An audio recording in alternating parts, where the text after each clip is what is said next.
ցանկը շատ մեծ է։ Եվ այստեղ ռազմաքաղաքական ղեկավարության մասին չի խոսքում։ Օրինակ Հրանտ Մարգարյանի անունը այդ ցանկում է։ Վստահ եմ, որ էլի հարյուրավոր մարդկանց անուն կլինի, հազարավոր անուն կլինի, որ պահանջեն տալու ենք։ Սերբերի օրինակը մեզ դաս չեղավ, բայց կպահանջեն։ Եվ այս նույն տրամաբանությամբ գալու են ասեն, գիտեք, եթե չտանք, պատերազմ կլինի։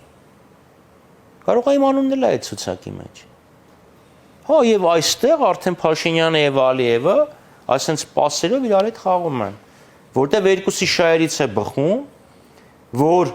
պատերազմների մասնակիցները այլևս Հայաստանում չլինեն։ Փաշինյանը ռիսկ է տեսնում, երկրորդ նախագահ, երրորդ, միգուցե նաեւ առաջի, Սեյրան Օհանյան, էլ եմ ասում, Հրանտ Մարգարյան, մեր Շուշիի բատալյոնի օրինակ ղեկավար կազմը, Հարմիկը, այլ զորահրամանատարներ, իհարկե ինքը կուզենա տա, որ թեթևանա։ Բայց Ադրբեջանն ուրիշ բան է կարող ասեն դե մի հատ հեռատու անունով սպեցնազ էլ ա եղել է, ասում են, հենայնա Բաքու էր հասնում։ Ինչ է անելու։ Վերակենալու ասլո չէ դա մի հատ սիրուն հեքիաթ էր մոռացեք։